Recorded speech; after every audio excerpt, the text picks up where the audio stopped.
Howdy there, folks. Welcome into today's video. We got a buy one and get two free in this one, folks. Yeah, Mr. Tom Lee, our favorite bulls out here in the past hour or so on CNBC. Want to hear what he has to say in regards to many things. By the way, I might be blind by the time this video is over. That sun is beating on my right eye over here. Holy smokers, that sun ain't no dang jokers. Recession could still hit the U.S. economy by the second half of 2023 on a very bullish day like today, where it was very nice out there.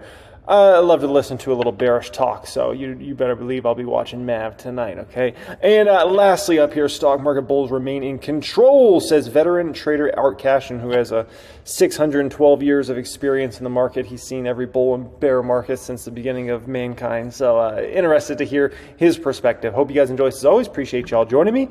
We are now at 30,000 and I think 200 plus subscribers now, or 30,100 plus subscribers. So I appreciate every single person that subscribed to the channel. And also, I put you guys together a free resource last night. It's going to be pinned comment down there if you want access to it. It's my 15-part, basically stock picking checklist on the 15 different things that the more check marks essentially this gets, the more likely I'll invest in the company. It's a good company to invest in. The less check marks, so the more no categories, the less likely I'll invest in it. So hope you guys enjoy that. Access to that is pinned comment down there.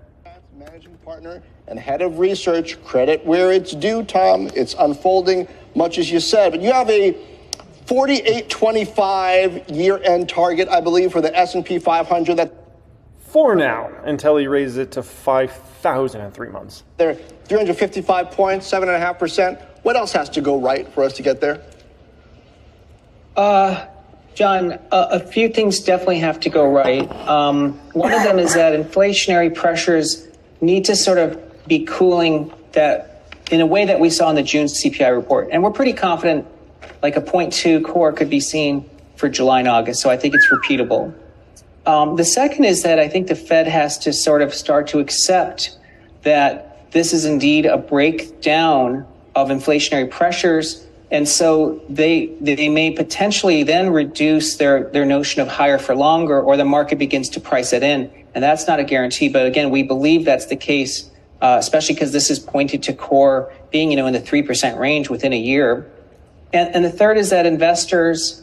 Before we go any further, I have to point this out, okay? I have to point this out. If I don't point this out, I'm not doing my job properly, okay?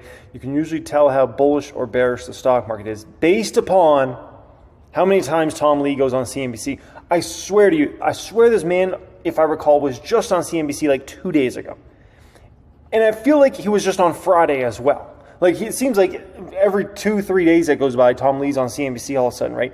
2022, I can tell you, there was time periods when it seemed like he wasn't on for like a month, 2 months at a time. So, yeah, usually, however many times they want Tom Lee on, that's how bullish the market is. And so, obviously, right now, the market is very bullish because Tom Lee is on this thing all the dang time right now.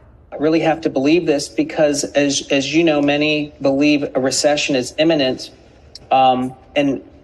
And I think earnings season will really give us an idea. We'll know that in the next couple of weeks. But if a recession is not imminent, then I think a lot of folks are off sides. And I think that's what helps propel markets to all-time highs. Okay, so it sounds like you're saying that you need 0.2 core for July and August. Fed needs to relax higher for longer, and yet we need to not be in a recession, which if we were heading into a recession, that would be a reason for the Fed to cut. So that's a lot to go right. Yeah, you're right. The Fed's trying to navigate a really difficult path that I think people assigned almost no probability to, which was a soft landing. Dominoes? You be flipping my pizzas. What in the world? But now it looks like they've achieved a soft landing because... I'll tell Network's down over 7%. I don't even think they reported earnings or anything. I'm going to have to look into that. That's a strange move. They telegraphed, a massive increase in hikes last year. When Fed funds was, under 100 basis points, they said they were going to be aggressive. Businesses got cautious. So we don't necessarily have companies tripping over themselves, which is what typically creates the recession dynamic. But at the same time, we can't have inflation linger and burning and then flare up again. Fortunately, consumers aren't expecting that. But I think that the Fed can actually sort of breathe a little easier because the economy hasn't been destroyed. So is your expectation, Tom, that we're going to see another 25 basis points at the end of this month, and then maybe that's it? Well, yes, I think July, for credibility's sake, they have to follow through with that hike. There may be one more because they committed to that. But one thing viewers have to keep in mind is that last year the market endured 500 basis points worth of hikes. This year, we only have another 50 in front of us. It's a lot less damage to the system, of which, that of 25 may not happen. I think either way, if it happens, I think we can still see earnings grow and get to all-time highs, actually. Yeah, so the side of my face is just absolutely melting off right now. But before it completely melts off, let me just say this, okay? Let me just say this. The Fed should not raise. The Fed should not raise anymore. 0% reason. And I will argue with that with anybody. There's 0% reason for the Fed to raise. It is clear as day. Inflation has been dropping massively month after month after month after month. CPI is now 3%. It's 1 percentage point away from where they want it to be. Commodities are showing no signs of life. Look at GSG. It's done nothing this year, completely nothing, right? Look at basically every commodity you could possibly imagine over the past 1 year or 18 months, whatever you want to look at. There's no signs that the Fed needs to continue to raise. CPI is now insanely, we're talking about 3% CPI, right? And that's, by the way, that's last month. It's even lower right now. In reality, right now, it's somewhere in the 2s. So as of right now, we truly have a CPI in the 2s. In the 2s, okay? And we're going through a moment where Fed funds is 5% plus. Why would you continue to raise? That doesn't make any sense, but we know the Fed is not, I wish they were the smartest guys in the room, but they're usually not. And as they proved before, in obviously keeping rates at nothing throughout 2021 and into the beginning of 2022, and doing all the stimulus programs they had and everything else, my gosh, right? So could they get it wrong again? Sure. Alrighty, next one up here, recession could still hit U.S. economy in the second half of 23. All right, let's get a little bearish. Lowest level in more than 2 years, but not low enough for our next guest who sees a recession in the cards to bring prices down even further. Joining us this morning is PIMCO economist Tiffany Wilding. Tiffany, great to see you. Talk to me about, the lag effect that you see playing out, and is that really a second half story? Yeah, so like you mentioned, we do think the second half of this year is going to be a very different picture than the first half, and that's both for inflation and for growth. So we think what really resulted in a more, persistent inflation, more resilient economy in the first half of this year was the increase or the acceleration in real incomes as a result of just falling energy prices over the back half of last year. But that is... My camera even gave up. It's like, I can't make it anymore. I had to outlast the technology. Ultimately fading. You also probably had some pent-up demand for services just coming out of the pandemic. But we think the second part of this year, looks very different, as I mentioned. We think growth will decelerate in the second part of this year. You have headwinds to consumption from the restart of student loan payments. And by the way, under the surface, credit growth is slowing and slowing quite dramatically. And the economy ultimately needs credit to run on. And so that will also be a major headwind at a time when monetary policy is very tight. What happens to unemployment, do you think, by year end? Yeah, unemployment is kind of been notoriously difficult to forecast, this cycle, as a result of, companies wanting to just increase more employees, but maybe work them fewer hours. I think there's definitely some secular trends that are changing and how corporate workforces are evolving. But nevertheless, we do think as the economy weakens, you will see unemployment rise. And usually, historically, that rise in unemployment has been characterized by negative quarters of real GDP growth. In other words, we have never seen, in the history of getting a rise in unemployment without those negative quarters. So we do think you probably will see a recession, and the bottom line is wages are sticky. Even though headline and core inflation measures are coming down, wage inflation probably still will look a little bit stickier, and you probably need some unemployment in order to moderate that fully. That doesn't even make sense. If you're expecting, weakness in the employment market, right, as the economy weakens, you're not going to get wages to keep going up. That's where some of these people that are bearish, they don't even make sense, right? So let's be very clear. Her view is very different than, I think, obviously it's different than the bulls. Bulls feel like we're slipping into now an expansionary cycle, whereas bears still think we're slipping into a contraction cycle when it comes to the economy, right? So it's a very, very different view. It seems like, at least in the back half of this year, I don't want to predict 2024 yet, but it seems like in the back half of this year, if anything, we are slipping more into expansion than recession, based upon, I listen to a million companies' investor presentations, I listen to their commentary, their comments, everything they have to say. And the vibe I'm getting is things are shaping up a little better than expected. Obviously, we'll get a big dose of that this earnings season if things are a little better than expected. If things are a little better than expected right now, then don't be surprised if they're even a little better than expected the next quarter, okay? So I'm actually expecting a strengthening back half of the year, Q3, Q4 specifically. Then we'll kind of figure out where we're going in as far as 24 goes, right? But, that's kind of my opinion on all that. So just to play devil's advocate, Tiffany, there's still 9 million job openings in this country. We don't have any sort of immigration policy letting people in, and we have so much could we get that together? Goodness gracious. Politicians don't understand how much that holds us back. They don't get it, but anyways, that's of demand coming, like the infrastructure bill and the CHIPS Act and the American Rescue Plan. That's all still filtering through and should create a lot of demand for projects and for workers next year, shouldn't it?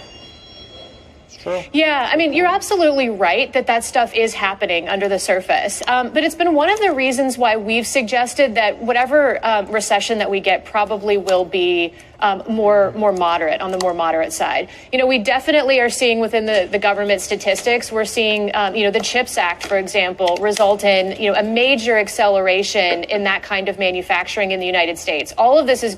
We already had the recession. Doesn't mean we can't have future recessions next year, or the year after, or whenever. But the bottom line is we already had the recession. And they just didn't acknowledge it because of whatever reason they wanted to make the excuse. We had a recession in 2022. Companies like Meta, Amazon, Shopify had trouble even growing their businesses in 2022. If that doesn't smell like recession, what is a recession? When the strongest growth companies in the world having trouble growing, you're in a recession. When Tesla has to cut prices massively, you were in a recession, okay? We were already in the recession. If anything, it looks like we're coming out of that recession now, but they chose not to call it a recession just because of one factor, and only one factor, and that was because unemployment rate was low. And so they said, well, because unemployment rate's low, we can't call it a recession. This just in.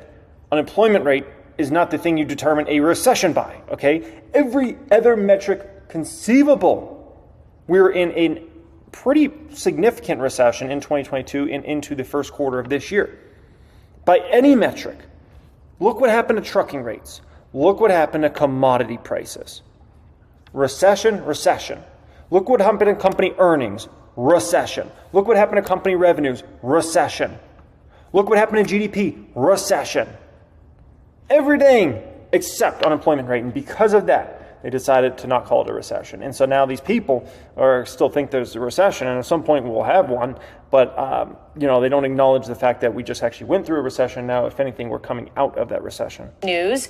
Construction payrolls, for example, haven't fallen like we've seen the contraction in residential investment. So, all of that is good news, and it will be ultimately an economic buffer. But nevertheless, the fact that banks, we've seen a pretty persistent decline in bank equities just on average in the United States. Obviously, a lot of that is coming from the regional banks, but a 30% peak to trough decline, overall in average banks, historically, that's been associated with a recession, a sort of pending recession.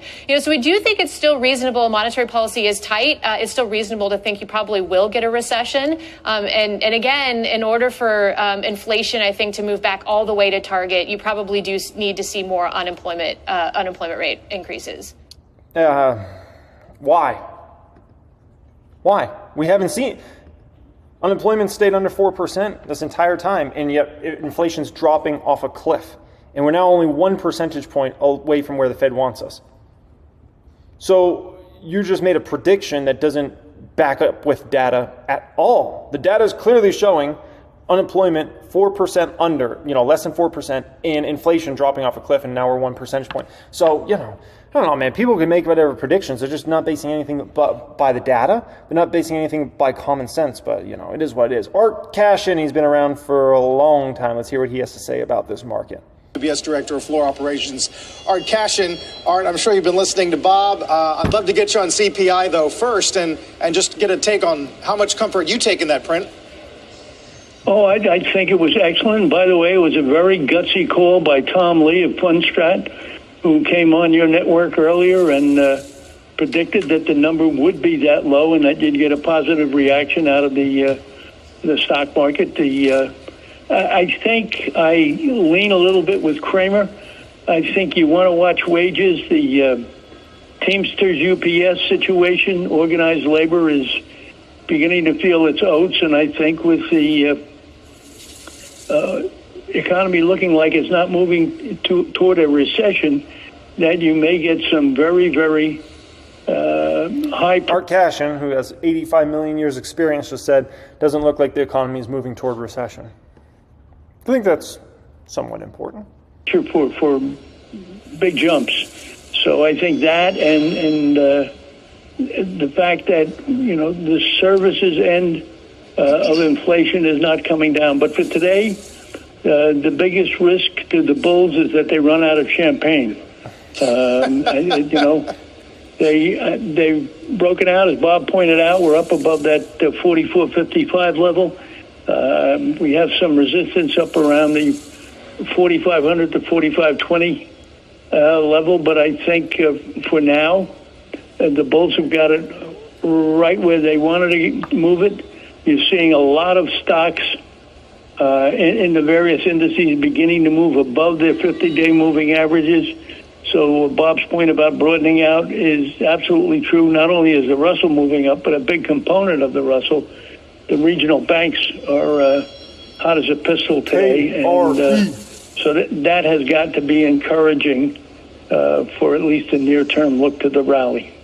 When you look at the bond picture right now, do you see a good reason why they should start to go lower, yields, I mean? And if they do, when does the market start worrying about that side of the equation? Well, I think, I know you see my daily pre-opening thing, and I've been writing for a couple of weeks now that we look like we might be having a double top in the 10-year at 4.08, 4.10, and so far that's looking secure, and I think that's giving the bond bulls a bit of hope in there. Now, will that change? The real question is, what will be the reason for the change? Is it going to be the economy? Is it going to be a resurgence of inflation? I think what's going to be important, and it's always important, but a little bit more this year, is Jackson Hole. We're going to get the hike in July, and before we get to the September, we're going to have the Fed meeting in Jackson Hole, and I think that could be even more important than it usually is. So I'll be keeping an eye on that. Yeah, Jackson Hole, potential Powell can start taking a victory lap. Potential.